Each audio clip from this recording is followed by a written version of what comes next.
Good morning, all. In today's session, we are going to see the poem "O Captain, My Captain," written by Walt Whitman, a renowned American poet. He was born on 31st May 1819, West Hills, New York, United States.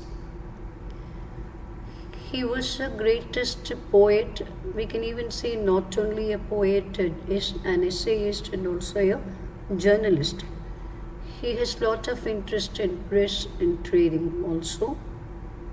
He has been influenced by, in literary field, Ralph Waldo Emerson, Edgar Allan Poe, Abraham Lincoln, Oscar Wilde, George Wellcome Friedrich, Walter Scott, and so on.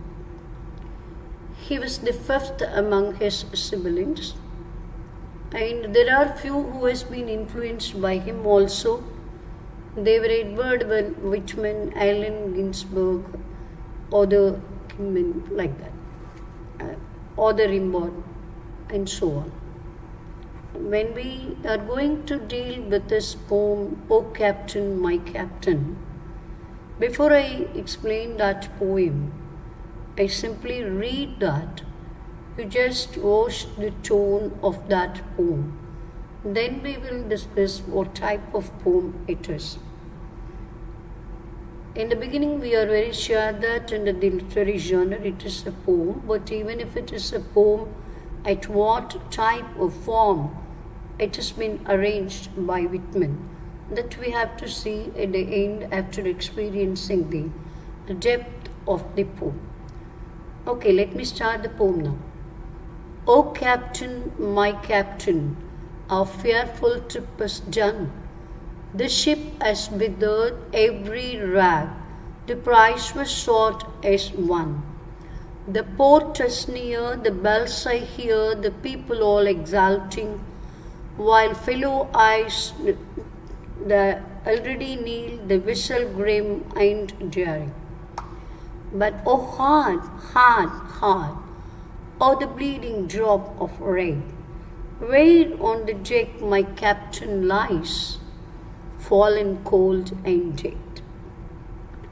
O Captain, my Captain, rise up, hear the bells, rise up, for you the flag is flung, for you the bugle trills, for you the buckets and ribbons rats, for you the shores are crowding. For you they call, they swaying mass, their eager faces turning.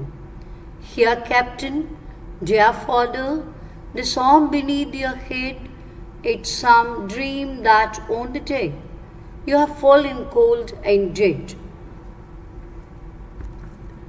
My captain doesn't answer. His lips are pale and still. My father does not feel my arm. He has no pulse nor will. The ship is anchored, safe and sound, its voyage closed down. From fearful trip the victor ship comes in with object one. Exalt, O shores, O ring, O bells, but I with mournful tread walk the deck my captain lies, fallen cold and dead. Now, when we look into these lines of Walt Whitman, actually what is that we come to know is, it seems as though he is inviting a person who has won a victory in war, but the tone expresses indirectly that the person whom he is expecting to be alive is not so. He is dead. Yes, of course. He is addressing here indirectly President Abraham Lincoln, who fought for slavery and won a tremendous victory also in the Civil War. But while he was turning, he has been assassinated And that tragic event is being narrated by Whitman here. If not directly, he is showing or addressing Lincoln. When it is talking about that loss of someone, here he tries to pay tribute to President Lincoln through his mourning, because he couldn't see him alive with his laurel, where the people on the shore are eagerly awaiting to honor him with the golden reds and all. The bell is ringing and the trumpet is blowing. Everything is being in that nature, as though to welcome a victorious man. But the tragedy here is, though he has attained victory, he has been assassinated, and he has come in the ship on the deck, dead and fallen. We could see only the corpse which is lying on the deck. We could not see the real Lincoln. That mourns him, that makes him mourn a lot, and he cries bitterly for the loss of that renowned President Lincoln, who is actually fighting for slavery. Whitman generally feels that elections normally do not need any appeal or announcement of assuring certain things to the people if they are loyal to their citizens. If they are ready to fulfill the needs of the citizen, then there is no gratification is needed to please them. Here he was doing as such and fighting to his maximum, and with that victory he couldn't come in person to embrace his citizen.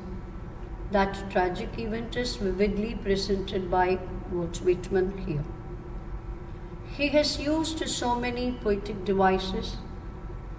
Initially, while he was addressing, "Oh, Captain, my Captain," it is that device of apostrophe called in poetry.